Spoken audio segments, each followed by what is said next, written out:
and today I have a very special guest with me. Hi Jake. How's it going? Well, how are you doing? I'm doing well, thanks. So, I'll just tell all of you a little bit about Jake. Jake is the co-founder and CEO of Prefer. He was recently also featured on Forbes 30 under 30, did his Neuroscience in the States, and then went on to do an MBA from Tel Aviv. Super interesting background. You worked at a startup for a bit, then you also worked in the VC industry at a FoodTech VC. Then you went to EF and started this amazing company. So very interesting, very excited to learn about the stuff from your journey, and just hope that we can also emulate some of what you've been able to do. Yeah, happy to be here, share any learnings along the way. One thing that I'm very interested to know is let's sort of wind back before Prefer and just think about you studying in the States. You were studying neuroscience, which is very different from food, and it's something that's it's a very niche thing to study, and I'm just very excited to know, where did you find your passion in food, climate, and food and climate, especially from neuroscience? Yeah, so it's been a journey of problem seeking. So I've always tried to work on the thing that I believe is the biggest problem to solve. So I studied neuroscience because I was under the belief that mental health issues are the biggest problem facing our generation as Gen Zs.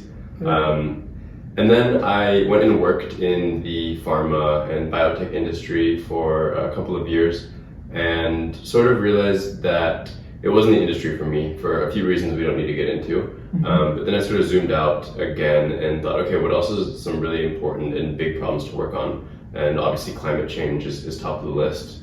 So now I truly do believe that climate change is the most impactful problem to work on. So within climate, there's a lot of different sectors. And the one that really was the most appealing to me, both in terms of personal interest and also I think that it's a very lucrative business, is in food technology. And so that's when I became an investor in sustainable food tech startups at a venture capital fund in Tel Aviv. And that's where I really started falling in love and started learning about all the different technologies that are coming out. Had the amazing excuse as a VC to speak to all the amazing founders coming out and telling their stories. So basically got just really good market insights as to what technologies are coming out and what problems people are going after, and that's where I learned about some of the technologies that we use here today at Prefer, and also some of the issues going on and problems that we're trying to solve in the coffee industry. Super interesting. And what got you excited about food initially? Yeah, so one, and most importantly, is the amount of carbon emissions that the food and ag industry emits in ratio to how little funding that it has been getting. So I'm not going to give out specific examples because probably be someone online saying I'm wrong, but I know that in comparison to energy transition, for example, there is just immense more funding that has gone towards those technologies and startups versus food and ag. But food and ag is actually a really substantial amount of the carbon emissions that is coming into the world. So it seemed as though there was a big gap in the market to solve in terms of funding that was coming their way to the food and ag industry's way, so that in turn amazing technologies are still to come out of there. Very interesting. And was this before you worked at the FoodTech VC, or had it been boiling around for a while, but then you learned this somewhere before? Oh, that was when I was at the FoodTech VC. Okay. I really joined the FoodTech VC out of curiosity. Okay. I mean, what happened was the founder of that VC fund came and gave a talk to where I was studying at the time, Tel Aviv University. Right. And basically afterwards, ran up to him and was like, "Can I come work for you?" Right. And he was like, "Yeah, sure, but for free." And then I was like, "I don't care, this is so cool. I think this is my thing." And then I got to just dive in and learn so much. And I was basically doing it on top of getting an MBA at the same time, but I was spending way more time doing that and really just fell in love with it. Very interesting. I think just that mindset, right, of going after things that you want to do and chasing them is just so satisfying and fulfilling. And we probably can't really predict what can come out of it. We can't quantify it in a way, but it can, and I think in the long run, just help us so much in general. Yeah. And what I'm also very interested to know is, how does somebody in the States, what's the pull to go to Tel Aviv and study there? I moved to Tel Aviv because I got recruited by a biotech company, by a biotech startup to join them. I was 10th hire, so one of the first on the clinical team, and also doing some biz dev work. And it was just an opportunity to work in an incredible biotech startup scene in Tel Aviv, experience a new culture. And yeah, generally just learn as much as I could. I always wanted to work at a startup, and so this is an amazing opportunity. And then I ended up getting my MBA at Tel Aviv University because I actually went on to co-found a real estate startup in Tel Aviv as well. Again, just following curiosities, following this entrepreneurial mindset. And that led to my boss there helping me to get my MBA in Tel Aviv. So it all sort of just one thing led to another. Right. Nothing was planned, but always just following curiosities and like trying to find that thing. And that thing has ended up becoming Prefer after a lot of different iterations along the way. Makes sense. And were you like always like this as a kid, like very curious, always asking questions? Or has it like grown over time? I think it's honestly grown over time. I come from a family of entrepreneurs. Okay. My dad was an entrepreneur, 3 older brothers, all of them have started their own businesses. Okay. So it's more like just like runs in the blood. There's not really a choice or not, it just sort of is what we do. So yeah, I think it's just sort of like being able to watch and learn them as they have gone, made their mistakes. I can ask them questions. It's almost like I'm able to live vicariously through their mistakes and hopefully learn faster and make better decisions now. Yeah, like fail fast, fail forward, and I think it just helps so much, right? If there are people in the family that you can like really trust and then take advice from, I think makes the process so much nicer and more enjoyable. For sure. Absolutely. Yeah.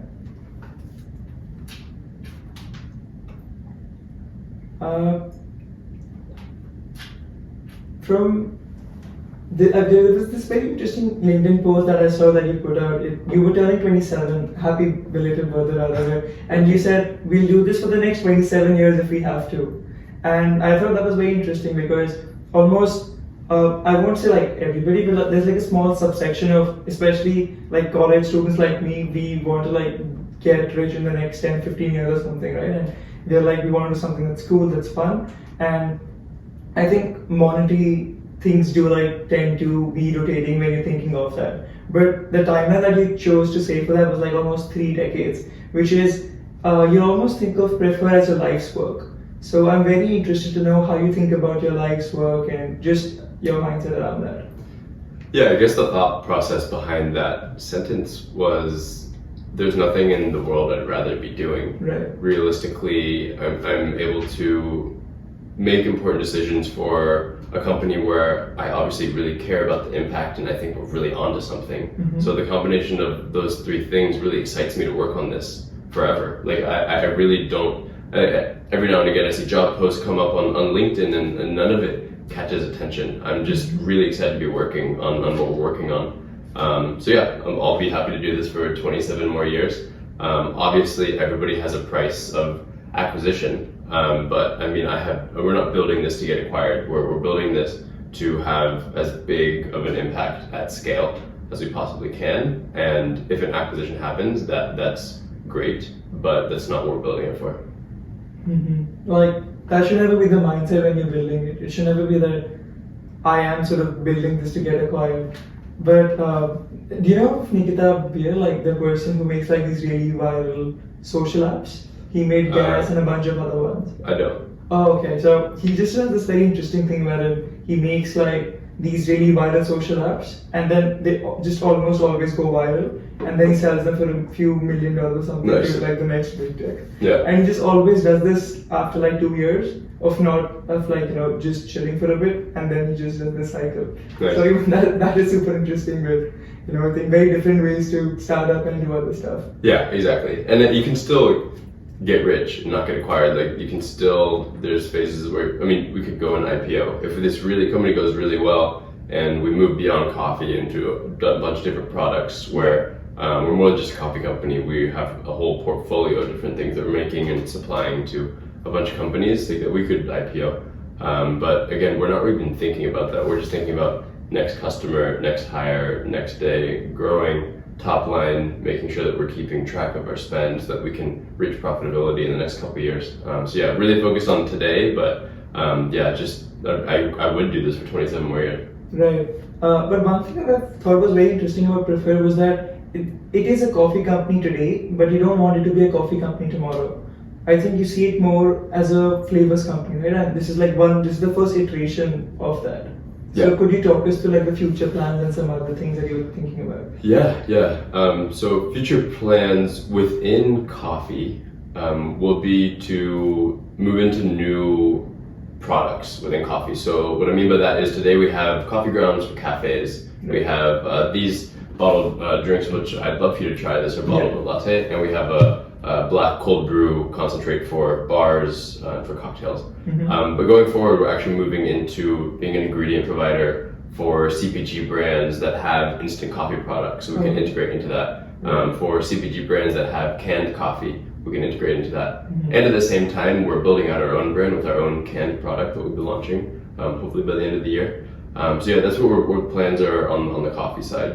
And then beyond that, we actually are on a mission to future-proof the food and beverages that are being threatened by climate change. So unfortunately, it goes beyond coffee. Cacao is under threat, existential threat. Hazelnut is under threat. Vanilla is under threat. Citrus flavors are under threat. So there's all these food and beverages that we can actually make in a more affordable and sustainable way using our fermentation technology rather than relying on traditional agriculture. So we're really excited to have a portfolio of these food and beverages, but today, again, just focused on coffee, doing one thing at a time, because there's a massive opportunity here and we don't want to rush beyond it too fast. Sure, that makes complete sense. But I think, yeah, just like having like a bigger time in general from the VC brain that you think, it just helps for sure. For sure. I mean, we raised money not off being a coffee company, we raised money off of being this bioflavors house. Where we're not competing with a coffee brand. Like we're not trying to compete with a Nestle. We're trying to support these industries. We're trying to support these CPG brands as a more affordable and sustainable supplier for them. So yeah, we're not trying to disrupt and compete. We're really trying to ensure that coffee is always affordable for these partners we're trying to work with. Right. Yeah. And you have both options, right? Like you have decaf and caffeinated as well. Yeah, we have here our decaf oat latte and our caffeinated oat latte. Okay. Yeah, have you had it before? Or no? I think like once before, Nice. but we can like do a taste test. Yeah, that's for you. Go for it. Yeah. Cool. You can use this cup if you want it. Just have it off of this. Yeah, have it. Give one to your uncle. Yeah, so let me know what you think. It should be like a mocha, pretty much. It's actually pretty good. Nice. So it's like the sugar intake. That's 4% sugar, so it's a Okay. Nutrigrade B.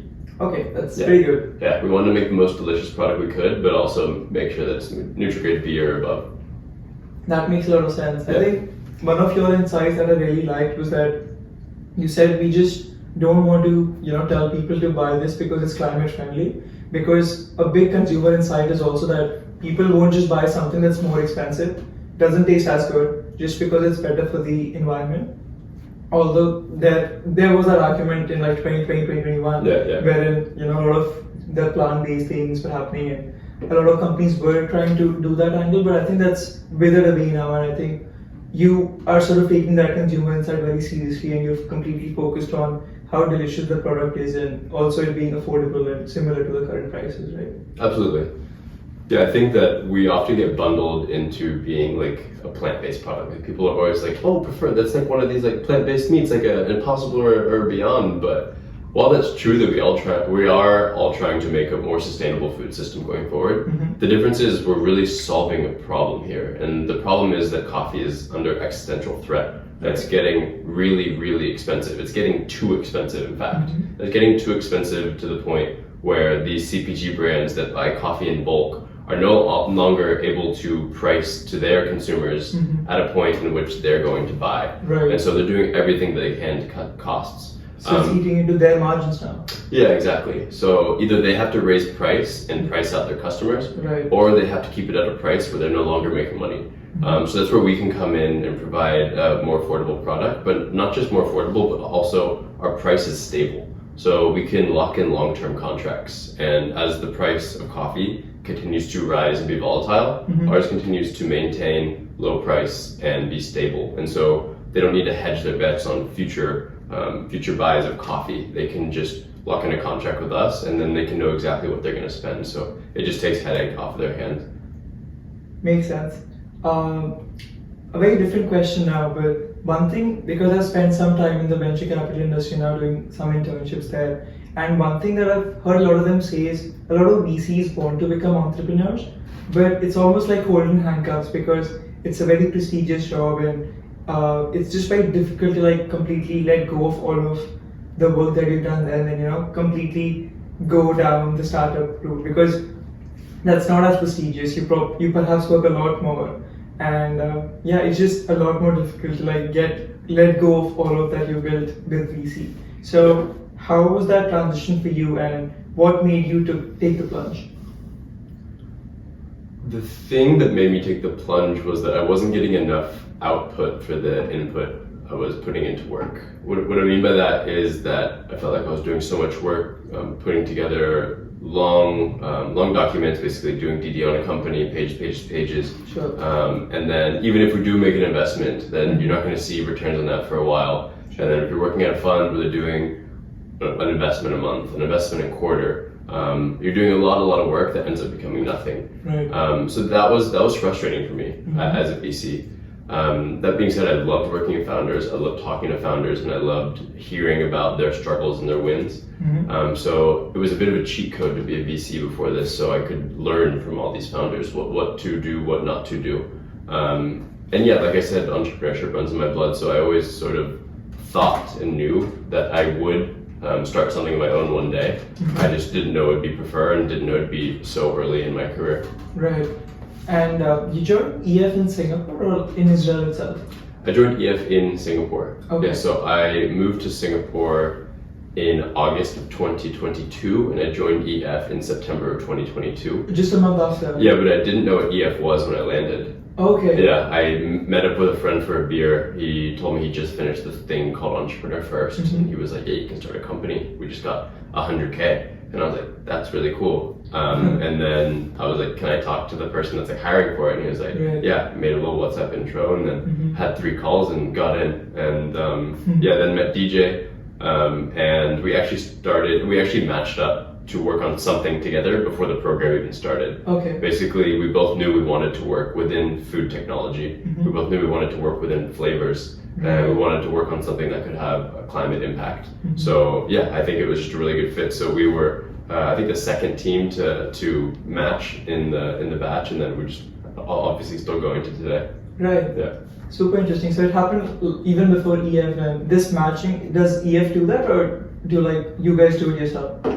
We did this one ourselves, but EF does give recommendations. Okay. So say there was 50 people in the program, then they'll send you a message saying, "Hey, based on your background, we think that these would be your top 5. So go get a coffee with them or something." Right. So yeah, even before they sent that message, DJ and I had already paired up, and we were on each other's lists anyways. So I think it was just really clear what we wanted to work on, and he had the technical skills to do it. I have now the sales and marketing skills to do it. I didn't at the time. He took a huge risk on me. But yeah, we've been able to sort of have this great partnership where he really is incredible at product and the technical aspects, and we're going out and spreading the word in marketing and doing well on the sales side as well. Very nice. And but you did know that you wanted something in food tech for sure. Yes, because I had, so to zoom out, I want to do something in climate. That was really it. Going back to what I said originally, I just truly believe that climate change is the biggest problem of our lifetime. Right. So anything to do with climate, and I knew the most about food, and I was most interested in food, and I saw the most lucrative opportunities in food. Right. So that's what sort of made the most sense for me. And he had all of the skills, and more importantly, he had all of the values that I was looking for in a co-founder. So I think when going into EF, it's perhaps really important to have those sector insights at least. So somebody should probably not go to EF saying that I want to do a startup and not really know what sector they want to get into, right? Because otherwise I think it can become too big, wherein people are not really sure what sector you want to do, what really drives you, and what do you want to work on. Would you say it's very important to have like a sector fixed off?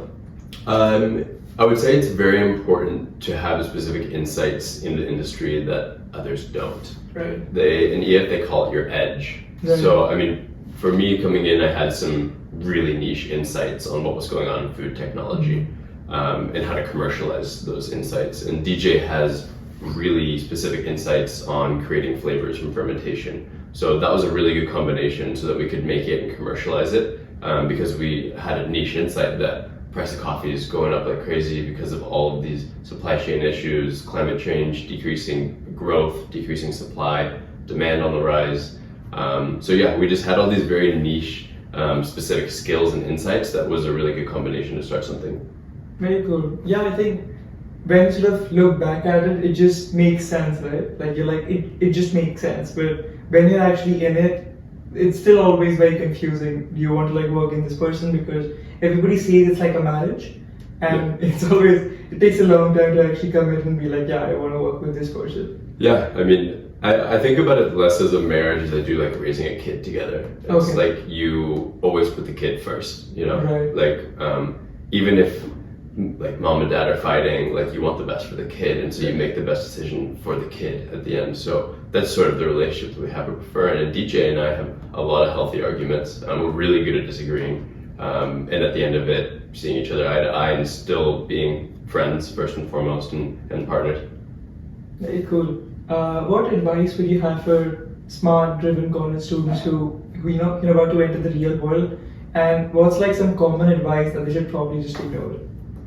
Advice that I would give is just optimize for things that when you do it, you are having fun doing it, and like you almost feel as though you're in a flow state doing it, and you're really enjoying it, because without even realizing, you'll be spending tons and tons of time on it, and the more time you spend on something, the more you'll be learning about it. And so it's this beautiful flywheel of spending a lot of time on something, learning more about it, having more fun, and that's really it. And that all sounds like La La Land, like really cute and fun, but it's truly how like initial passion starts. In time, you will come through phases where it gets harder and you get more jaded, but at the beginning, whatever that thing is, just really try. So that's really it. And then things to ignore. I am not a big believer of internet market research. I don't really believe in finding out information in that way. I believe in speaking to people. I believe in having a lot of phone calls with people in the industry. That's where you're going to get really specific insights about how things are actually happening, rather than going and trying to put together big market analyses and things like that on the internet. Right. And that almost makes me think that if I want to work on something that I really love and enjoy, it's almost, I can call it my passion in a way.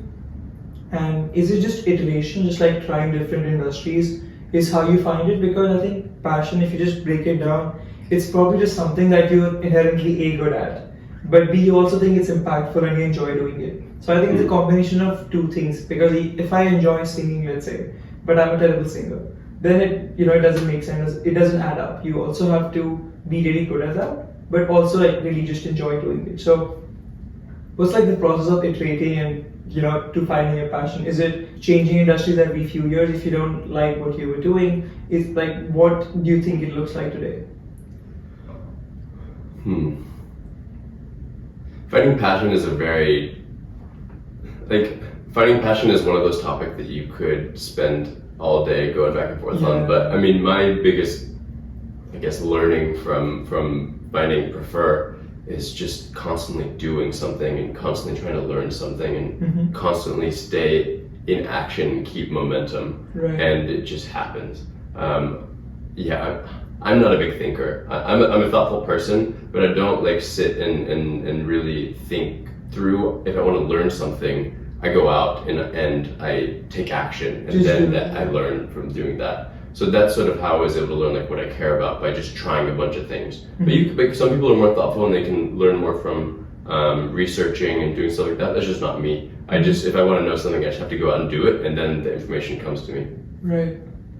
I think I'm also a big proponent of that, just like, doing stuff. I used to be more of, the person who would sit in the room and do research, and I would only do something once I thought I had like the perfect idea. It took me some time to understand there's no perfect thing, because even if I'm thinking of working on a project today, let's say you get an idea, you feel it's like the best idea in the world, but then it's like this cycle of the project idea where after a while you're like, oh, maybe it's not that novel, it's not that cool now. So you probably don't want to work on it as much now, and then you should probably just stick with it, because you'd probably learn a lot more by just trying to do it anyway and then seeing you want to still do it or not, rather than saying, oh, it's not that important, it's not that cool, and not do anything at all. That's like the easy way out. Yeah. But it's a lot harder to actually go through the grind and do stuff, because there's massive friction that you need to just overcome to do stuff. Yeah, absolutely. And I think that I'm a bit of a broken record, but if you go out and talk to people in the industry that are experts and really good at what they do, they'll tell you if something has already been done or something is like old news. Whereas if you go on the internet, you get in these little like rabbit holes that you don't know if you're getting information from the right places. Right. But if you go talk to the right people, they're gonna let you know what's good or not. And you can talk to them like, okay, that's good to know that that problem has been solved. But like now that this solution is there, what problems are with that? So you can stay really cutting edge by talking to people, because you can trust who they are and what they know as well. And do you have like ways that you reach these people? Or is it just like DMing them or emailing them? What do you typically do? At the beginning, I was just hitting my cold LinkedIn outreach every week, just getting kicked off LinkedIn over and over. But always when I would get a conversation, I would ask at the end for an introduction. Like if it's something to do with customers, like, do you think there's any other customers or companies that's interested in what we do? If it was just trying to learn stuff, I was asking, is there anyone else in this industry that you think would be willing to share some insights? Right. And so then at the beginning, it felt like we were pushing over a cube over and over so hard. But then as more intros come in, it was like the edges of the cube get a little bit softer, and now the ball is just rolling, and I'm not really doing too much outbound. I'm just getting a lot of warm intros and inbound, and able to get to the right people. Cool. I'm really loving this, by the way. Nice. This is really cool. Glad you like it. Yeah.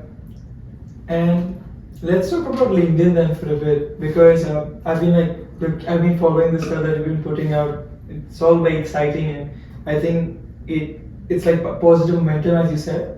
Like perhaps the more you do it, the more you start enjoying it, and it helps you with warm intros, inbound itself. Like now you don't have to do too much of outbound, because you're also creating your own content by itself.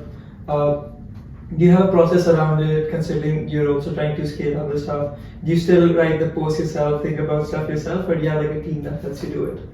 Yeah, I think we have it down to a science at this point. And at the beginning of starting Prefer, I never thought I'd be posting so much online. I'm not like that type of guy, but it was just leading to a lot of inbound and sales. So there's like a direct correlation between me posting more and looking at our sales numbers. So we're doubling down on it. But yeah, to answer your question directly, we do have a process. And that basically follows 3 steps. One is a really short hook, like above the body paragraph. So you know how it says like see more, make sure that basically the hook is as few words as possible. It doesn't even really need to make sense. But then once they do click, the body has to basically explain what that hook means.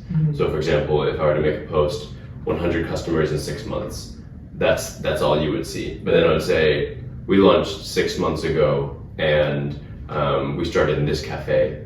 Fast forward 6 months later, we're working with 100 customers, blah, blah, blah. And that's basically the post, is basically just like explaining the hook. So 1 is really short hook, 2 is story of what the hook means, and then 3 is a really catchy picture, like a bright picture, or like we do some funny Photoshop edits on or Canva or whatever.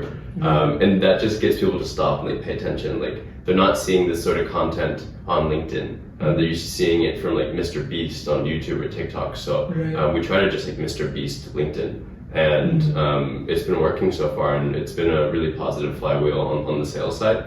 And I do have help on the pictures. We have marketing people on our team. Shout out to Amelia and Mandy that are just Canva wizards, and so basically we come to them like, okay, this is what we want to post this week. Like, will you make some like entertaining looking photos that sort of share that picture? So they do that, and then I write the copy, but it just takes me less than 15 minutes to post. So it's a really good ROI and time that it takes to go into it versus how much actual revenue we're getting out of those posts. Nice. I like the copy in general. I think it's good copy. Thanks. And I think it's really nice because the picture that you were saying, right? It's always like these really big prefer bottles, Yeah. right? It just looks quite cute. And Yeah. I think you definitely like get people's attention using it.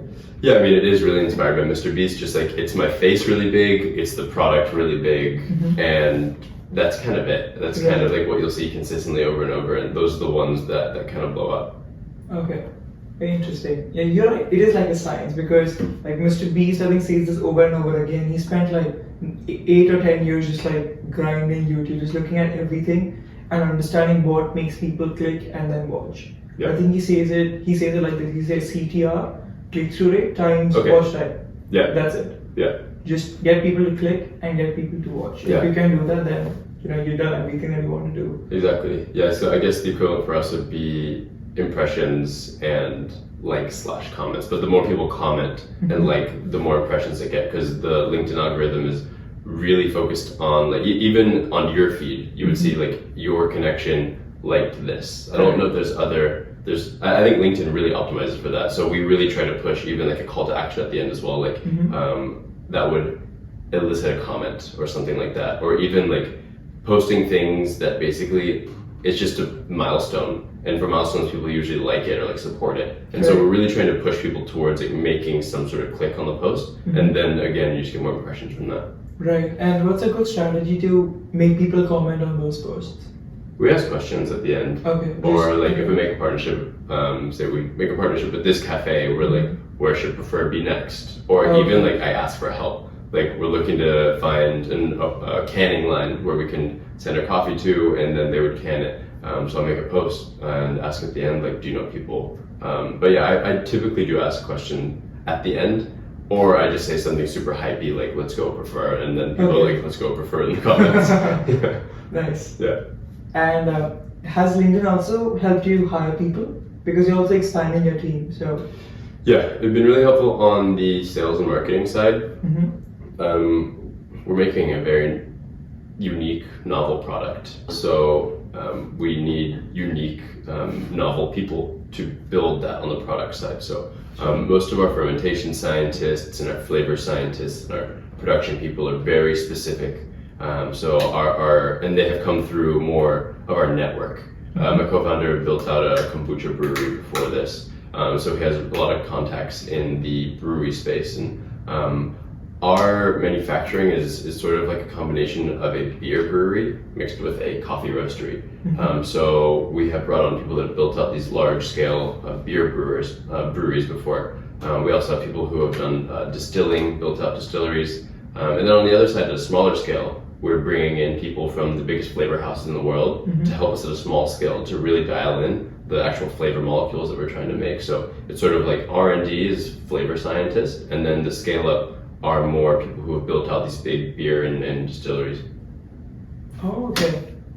That actually helps me like put stuff into perspective, because I would always still wonder how you're actually able to do this, and now I think it just makes sense that you have people doing the flavor stuff, and you've got people who also scale like the beverage sort of stuff as well, because you need both of them, right? Correct. You need the science, and then you need how do you commercialize that science? Correct. I mean, we are commercializing our coffee product, and at the same time we are working on other things. We're working on different ingredients that can make the flavor even better, work on different ingredients and microbes, temperature and timing that creates coffee and chocolate flavors and hazelnut flavors. So we're starting to do this research.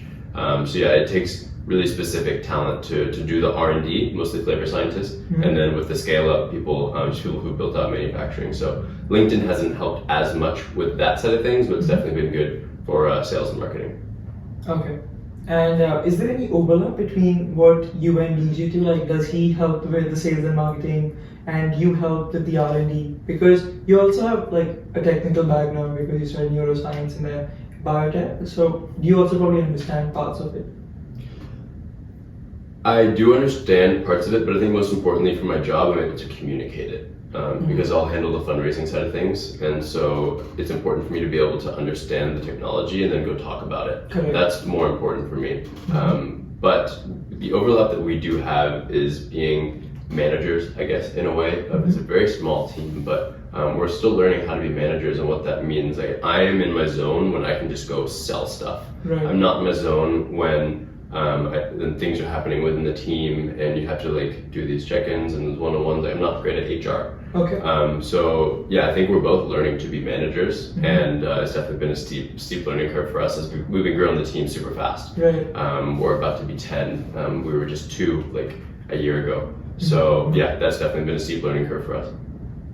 Cool. And I think a lot of people talk about hiring, like you probably don't want to outsource hiring, like because you want a certain culture, let's say, or a certain set of people that you really like and resonate with. Do you and DJ do the hiring together, or how have you like looked at it yet?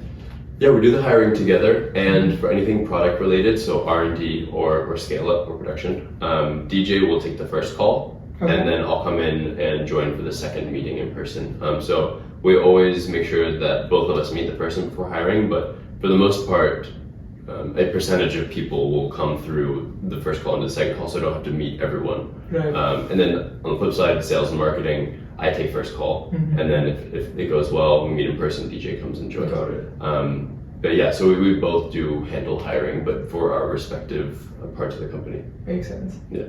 And because doing a startup is so difficult, right? Like you're typically overwhelmed, you're typically sometimes disenchanted, and it's just hard because I was recently in Bangalore and I met lots of startup founders, and I would see them really happy some days, and then some days they'd be like, why am I even doing this?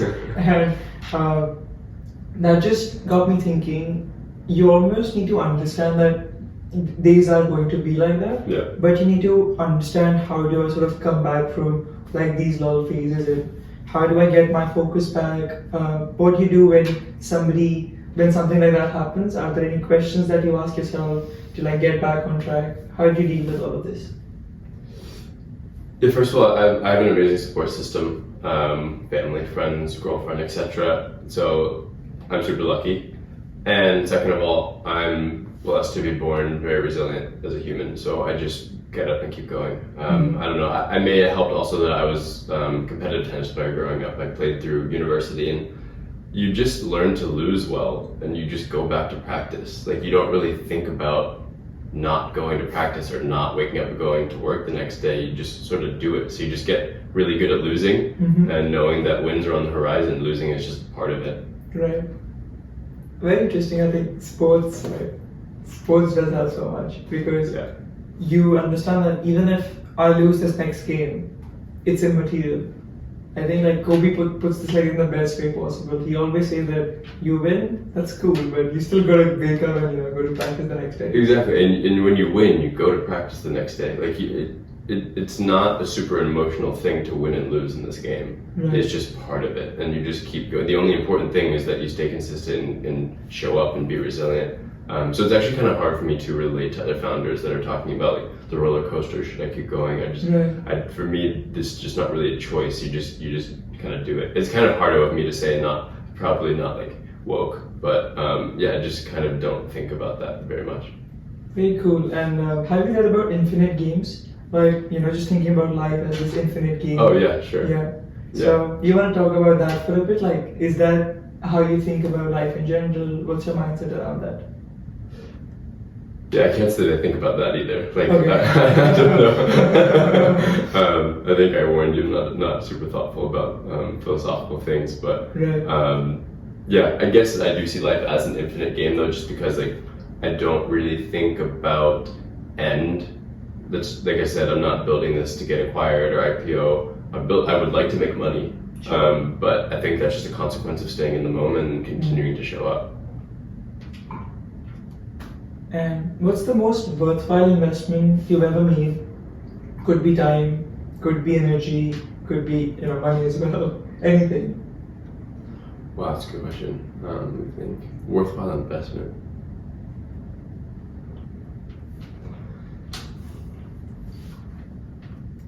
Yeah, I think the most worthwhile investment that I've made is actually let me think about this for a second. Yeah. I can another always question. cut stuff out. Yeah, no, Sean, don't worry about that. I was trying to give a decent answer. Yeah, I think that honestly the most worthwhile investment to my life right now is how much time, energy, and effort I put into maintaining relationships with my family and my friends. It's lonely to build a company, and even lonelier to build a company without supportive people. And so even as hectic as this gets, I make time for my people, call my family back home on the weekends. I'll get meals with my friends during the week, because they're there for you when things are down in the dumps, and they'll get in the trenches with you. So it's just always nice to have people in the trenches with you, and that's likely why I feel like I can just keep going always, because I just feel very supported. So yeah, it makes it easier. And when you got to Singapore, you probably did not have a support system around you, right? Because you probably had a family back in the States, and most of your friends would have been there with uni. So Singapore was like this completely new place for you. Yeah. You came in 2022. I also just got to Singapore in 2022. So we almost had to make our support systems from scratch here, right? So how do you typically go around that? Like, coming to a new city, making new friends, making a support system around yourself? Yeah, again, I was super lucky. I had structure all around me when I got here. So I started here getting my MBA at NUS, so I had that whole group. I moved here with a really good friend of mine from Tel Aviv. We moved here together, we lived together, so we had each other. Right. And then I got into EF, and then we had that whole group of entrepreneurs and startup folks. So I had groups pretty immediately. Okay. Obviously, you don't make best friends day one, but I mean, slowly you build these relationships, and been here for over 2 years now, and yeah, amazing people all around us. Very nice. I think it's probably one of the most important things to do when you're in Singapore, because to my mind, I think Singapore is almost like the perfect city in a lot of ways. But I think one thing that people sort of struggle with once they've been here for like 10, 15 years is that people just keep shifting when you're in Singapore, because somebody gets transferred here or some other place, and because the support systems aren't like ingrained in society, you sometimes can struggle with that, because in India it's like a very it's like a very social country, and then communities are like built into the fabric of society, to my mind. But it's very different in Singapore. So I think just maintaining that support system becomes pivotal if you plan to live here long term. Yeah, anywhere you live, you need people. We are very social creatures, so it's super important.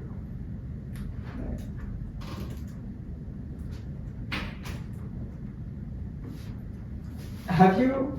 I'm sure you get this question when you're in some job interview or something. People ask you about your strengths and weaknesses, stuff like that. But have you ever thought about what is Jake 10x better than at most people? 10x better. Yeah, I feel like this is a better question for the people I work with. I don't sit and think about I probably should think about what I'm good or bad at more often, but I think I'm just pretty relentless in sales, just following up with people.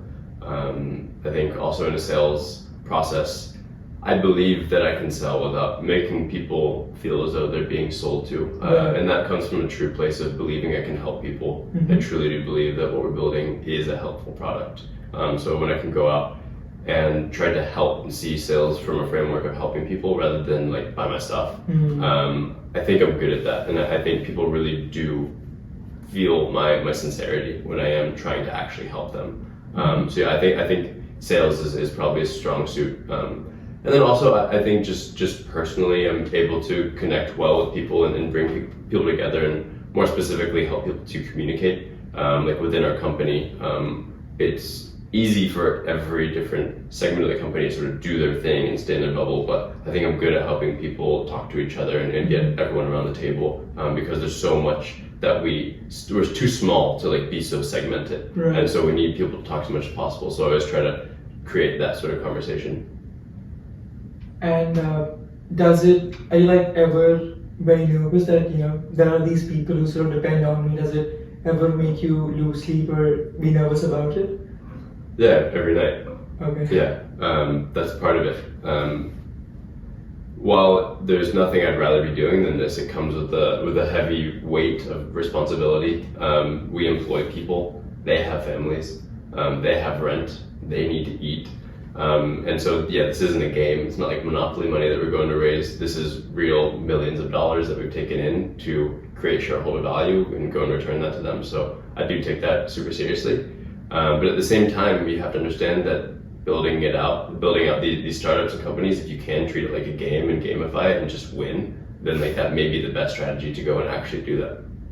Yeah, I think I agree, because ultimately, if you look at it at like a long enough time scale, life is also just a game, right? Like you'll probably win somewhere and then you lose somewhere, but you can probably just break down your life. Like college is a game, getting like if you want a good job, that's a game, doing well at a startup is a game. So everything is almost like this mini game, and if you can gamify your life, as you said, I think it just takes the stress and burden off of it. Like everything's a game, so you don't take everything too seriously, you don't take yourself too seriously, you don't take the thing too seriously, but you also perhaps take it seriously enough to try and win it. So yeah, absolutely. I hope it comes through on our marketing, that we do treat it like a game, but I think we've got it down to a game so we sort of know how to play the game and know the rules, and potentially have even found a way to win the game. But at the same time, it's not a joke. Like we're still trying to market to make sales, and this is serious, but we believe that we can sort of gamify and have fun with it, at least along the way, and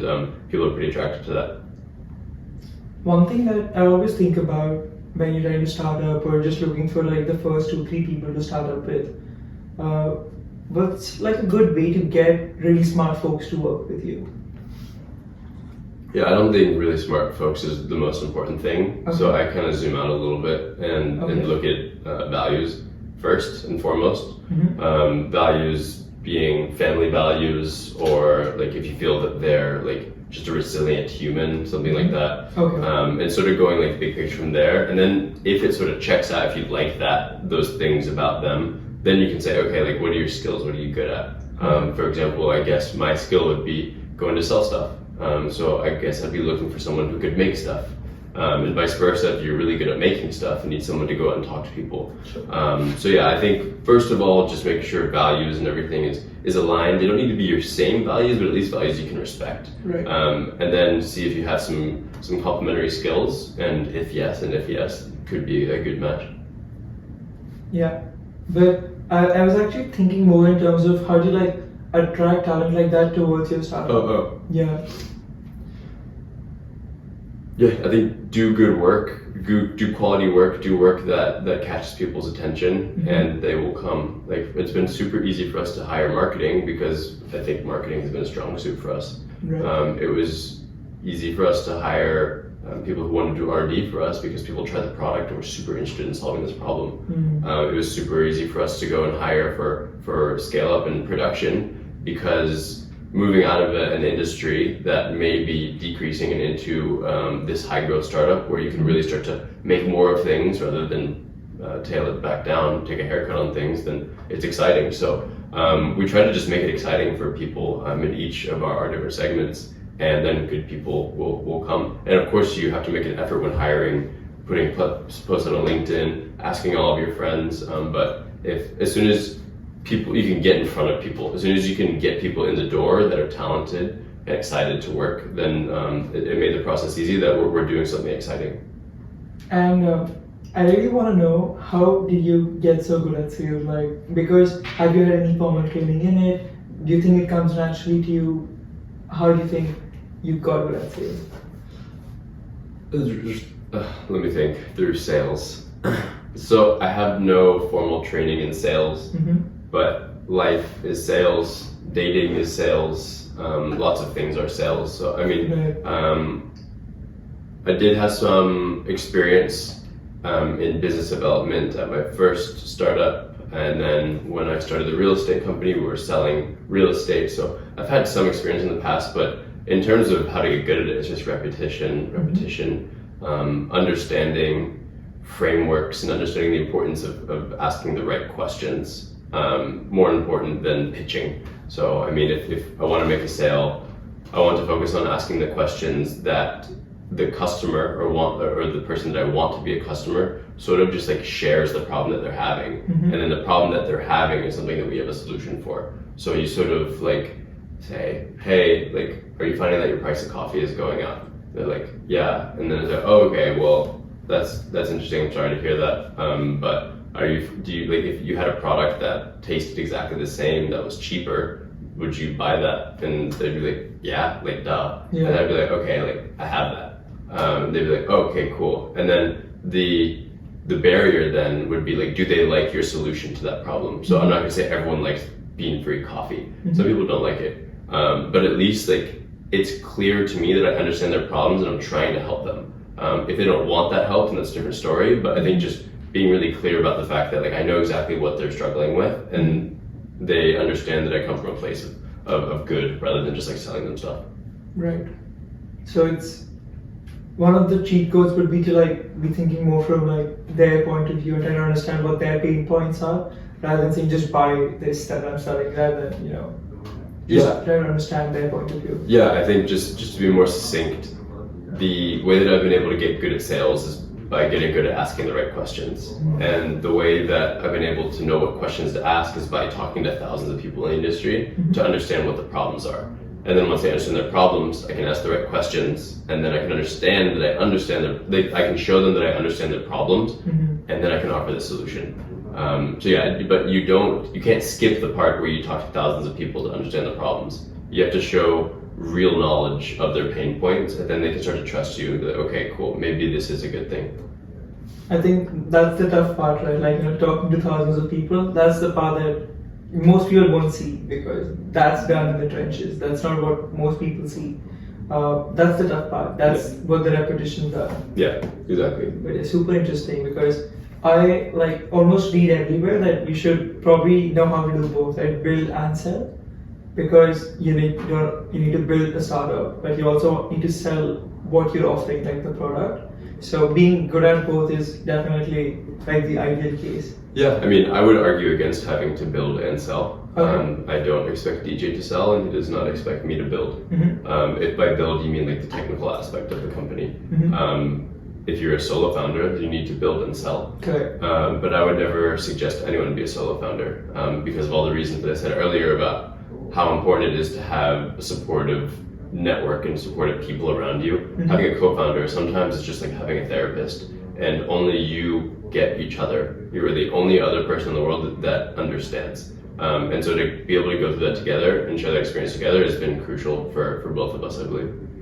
Yeah, I think it's a lot easier to burn out as a solo founder also. Like, it probably just takes a much bigger toll on you. I think right now, it breaks down to like 50-50, right? It's 50-50 for both of them. Yeah. But if you're just a solo founder, then it's like 100 just on you. Yeah. Like, solo founders can do well, like there have been instances in the past, 100%.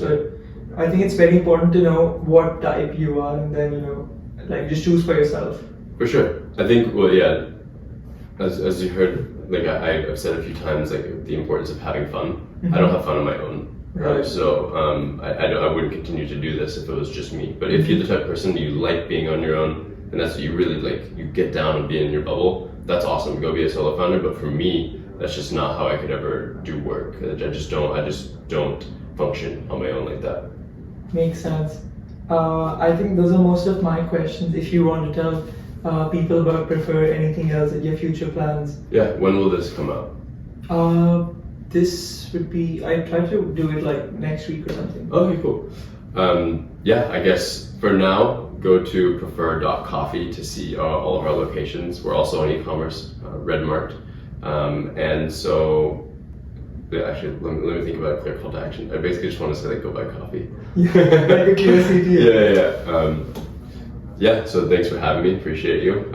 For anyone listening to this, would just really appreciate your support.